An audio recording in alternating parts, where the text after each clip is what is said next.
يا صباح الورد، صباح الفل، صباح الياسمين، صباح التفاؤل والأمل، صباح الرضا على عيونكم. صباح كده كله طاقة وحب وأمل في الله، يا أحن وأطيب خلق الله. عايزة أقول لكم ازيكم عاملين ايه؟ يا رب كده دايما تكونوا بخير وفي أحسن حال. قبل ما نبدأ فيديو النهاردة كده تعالوا نصلي ونسلم على رسولنا الكريم. اللهم صل وسلم وزد وبارك على سيدنا محمد أشرف الخلق وعلى آله وصحبه وسلم. طبعا بقى احب ارحب بكل حبايب قلبي الجداد اللي دخلوا معايا القناه. انتوا شرف ليا طبعا، وجودكم على راسي وجودكم على راسي، ووجودكم ده اصلا بيسعدني ويشرفني. ف فيديو النهارده بقى ست الحبايب كده هنعمل مع بعض روتين حلو جدا. بس قبل ما نبدا الفيديو ما ننساش بما ان هو روتين نقول الدعاء الحلو بتاعنا ده. اللهم اني اتبرأ من حولي وقوتي الى حولك وقوتك يا ذا القوه المتين. طبعا بقى الحمد لله ربنا ما يجعلش عندنا خراب ابدا، ودايما بيوتنا عمرانة يا رب، اللهم امين. فما تاخديش عنوان الفيديو كده بمعنى تاني، يعني محمل خطأ يعني، بس اللي هو اتكلم معاكم شوية كده في موضوع، وكمان هحكي لكم شوية تفاصيل. بس ايه، تعالوا الاول نبدأ اليوم كده. رتبنا الاوض وظبطنا الدنيا وجبنا المعطر بقى كده وعطرنا الدنيا. وكان عندي بقى شوية حاجات عايزة اعملهم، فقلت ايه اخلص كل حاجة بره الاول. وبما ان اليوم ده كان عندي بواقي اكل من امبارح، فقلت ايه خلاص انا هعمل اللي ورايا النهاردة. المهم بقى كان عندي كمان شوية غسيل في اوضة الولاد، روقت الدنيا وطبقت البطاطين وخلصتهم ونزلت بقى. طبعا انا كان عندي طيور وكل حاجة، فصفيت الدنيا يعني اللي هو، لان انا واخده المكان بتاع الطيور بالايجار، يعني بدفع كل شهر مبلغ معين. فاللي هو بدفع تحت حاجه وفوق حاجه، فالدنيا طبعا بتبقى صعبه عليا شويه. وكمان يا جماعه عايزه اقول لكم ما تاخدوش كل حاجه بالساهل، اكل الطيور مش بالساهل.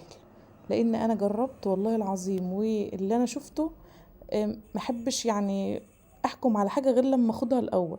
طبعا دي تجربه انا خدتها كده، كنت مفكره ان كل حاجه بتيجي بالسهل. بس بما ان الظروف والغلا اللي احنا فيه ده، ما انصحكيش خالص ان انت لو انت مقتدره ومعاكي ان انت تجيبي اكل طيور وتسكني وتعملي ده كله اعملي.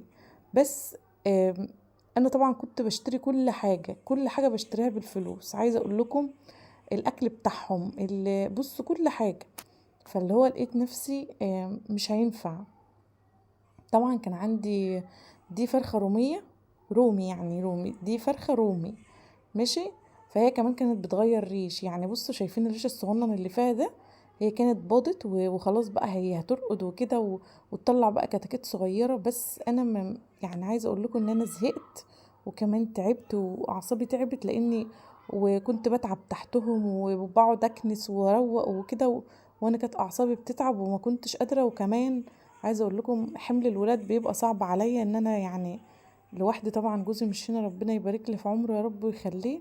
فاللي هو كل حاجه مطلوبه منك، واحنا طبعا في ايام ما ينفعش ان انت تغفلي عن ولادك، فلازم بقى انت ايه تبقى عينك في وسط راسك، فاهمه ازاي؟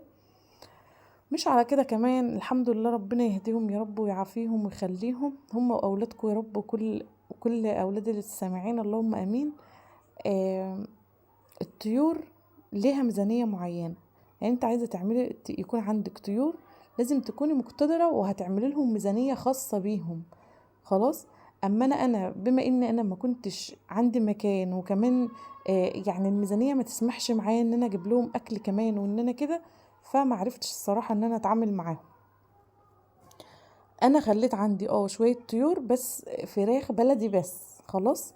يعني شوية فراخ بلدي كده صغننين جدا على اكل مثلا، على قد مثلا اللي هو ايه شوية اكل يتفضلوا مننا، فانا احطه لهم، فمش هحمل همهم بقى في الاكل والشرب.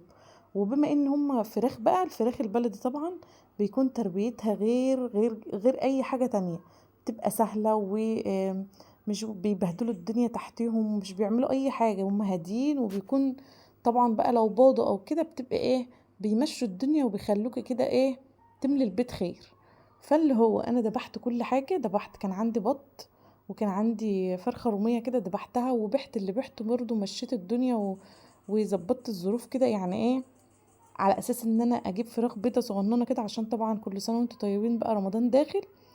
فاللي هو صفيت الدنيا الحمد لله والشكر لله، واللي عاوز يندبح دبحته واللي عاوز يتباع بعته. فاللي هو ما عادش عندي اي حاجه الحمد لله. طبعا انا زعلت اتأثرت، لان انا كنت حابه كده، وكنت حابه ان انا اجرب وان انا اشوف التجربه دي همشي فيها ازاي، وهل ان انا هعرف اتعامل او يكون عندي طيور او كده. بس لقيت يا جماعه الموضوع صعب بطريقه ما تتخيلهاش. يعني كل حاجه غليت. عايزه اقولك يعني وليكن كيلو القمح ب35 جنيه. طيب انت هتروح تجيب لهم مثلا 2 كيلو 3 كيلو، عايزين لهم قد ايه؟ فاللي هو غصب عنك بتلاقي نفسك الدنيا مش ظابطه معاكي. واي نعم لو هم مثلا الفراخ دي بتبيض وكده، فانت هتتعاملي معاهم ومثلا ممكن حد بيكون بيبيع البيض او كده، فيجيب اكل بداله، او يعني فاهمين الدنيا بتمشي. بس للاسف انا كنت مربياهم على الفاضي، يعني والله العظيم ولا كانوا بيبيضوا ولا كان اي حاجه. فاللي هو قلت لنفسي انا مش هشغل نفسي على الفاضي، ومش هخلي الدنيا كده يعني تكركب عليا واكون حامله همهم في الاكل وفي الشرب. واللي هو ايه، لا انا هجيب حاجات، شويه حاجات على قد كده. وليكن الفراخ اللي هي البيضه مثلا هتاكل وقت معين وبتتذبح خلاص على كده، فمش بتشيل همها بقى. تمام.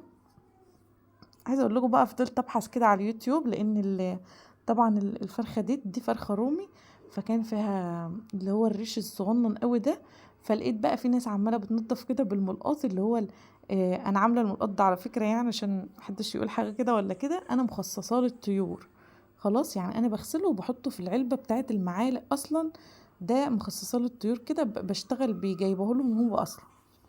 فاللي هو لقيت بسم الله ما شاء الله فعلا بينظف معايا الدنيا وبيطلع الريش كده من تحت الجلد. فاللي هو ايه اشتغلت بيه. طبعا بقى البط نضفت بسرعة وما ما كانش فيها اي حاجة. عايزة اقول لكم والله العظيم الواحد فعلا تعبه بيروح على الارض وتربيته بتروح على الارض، يعني الحمد لله والشكر لله. والله العظيم عايزة اقول لكم ان انا رميت طيور. يعني بصوا بيجي في وقت كده اول ما في دور برد بينزل تلاقي كله بيموت. فاللي هو الله المستعان، فعلا تربيتك وتعبك بيروحوا على الارض. فانا زهقت وحسيت ان انا نفسيتي لا هفضل كده مكتئبه وهزعل عشانهم. فاللي هو مرضتش ايه اكمل. زي ما قلت لكم ان شاء الله هبقى اعمل لكم برضو روتينات تحت كده عند الطيور، فهبقى اوريكم الشكل يعني ايه. بس دول هيبقوا حاجات خفيفه بس خلاص. المهم نضفتهم بقى، وعايزه اقول لك اكتر حاجه هتشيل معاكي ريحه الزفاره القشر بتاع اليوستفندي. والله العظيم جربي بس كده، وحطي معاكي قشري استفنديتين كبار وافعصيهم كده في الميه بايدك، وافضلي ادعكي فيهم كده على الطيور بتاعتك بقى، مع ليمونه وشويه خل وشويه ملح وشويه دقيق في الميه. بصي ولا هتحسي بريحه اي زفاره خالص. تمام. كان بقى عندي بواقي مكرونه، فكان ابني جه طبعا من الدرس في الوقت ده.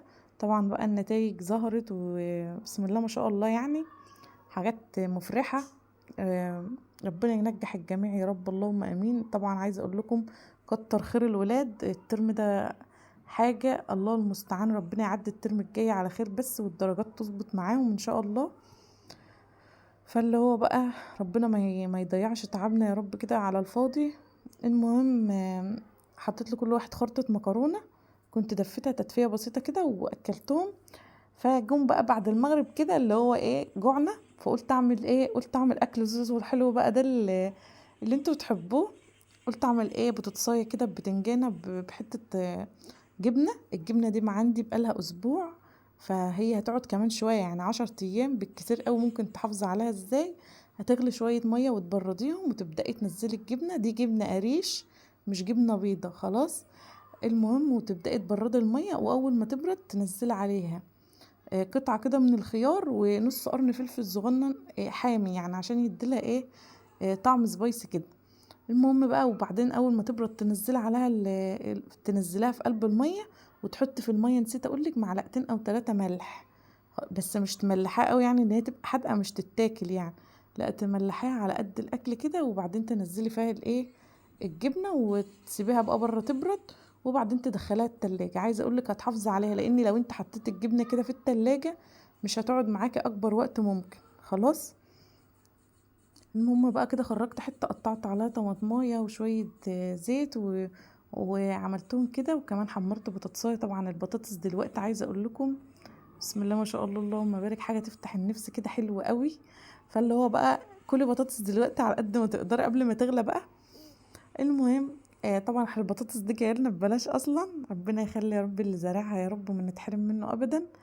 المهم بقى حمرت بتنجانية وقرنين فلفل، وكان ابني جايب كيس شيبس كده حطيته لهم، وكمان العيش.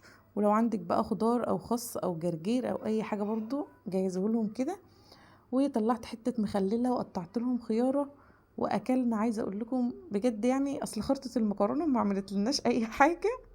فاللي هو جينا بقى بعد المغرب كده في دخلة العشاء حسينا ان احنا جعانين.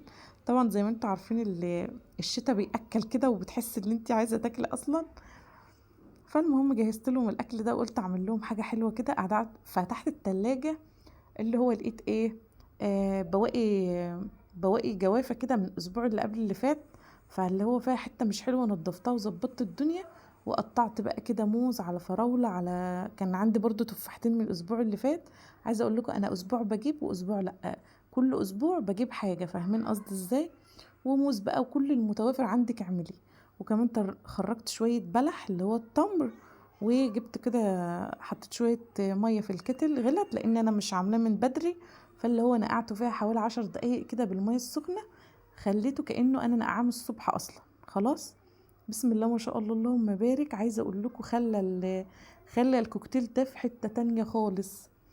جبت بقى شويه ميه، حطيت عليهم معلقتين او 3 سكر، حليتهم يعني، ونزلت عليهم كيس فانيليا. جيت ادور على فروتي بالمانجا او بالبرتقال ما لقيتش الصراحه. فاللي هو لو انت حابه تعملي له عصير فراوله او عصير مانجا او عصير اي حاجه وتحط عليه، حطي. لو انت هتاكليها في نفس اليوم، اما لو هيبات او هيفضل عندك فتره، طبعا انا بعمل العمله دي او الكميه دي مثلا ممكن تكفيني 3 4 ايام. كل يوم اغرف لهم بوله ياكلوها، فاهمين ازاي؟ اللي هو زي حاجه حلوه يعني موجوده في البيت. فلو انت هتعملي العصير لازم يكون في يومها، علشان طبعا العصير بتلاقي لونه اتغير وهيغمق لك لون لون الكوكتيل بتاعك. تمام كده. وعايزه اقول لكم بقى يكون الفيديو بتاعي لحد هنا يكون خلص. يا رب اكون بقى كده دخلت عليك طاقه ايجابيه وتكونوا استفدت مني ولو معلومه بس صغيره. بما ان قناتنا اقتصاديه كده فبنحب ندبر الدنيا ونمشي الامور. فعايزه اقول لك بقى حبيبه قلبي، يا رب يكون فيديوهاتي بتعجبك، ومن الفيديو ده للفيديو اللي جاي هتوحشوني كتير كتير. استودعكم الله واسيبكم في رعايه الله وحفظه. مع السلامه.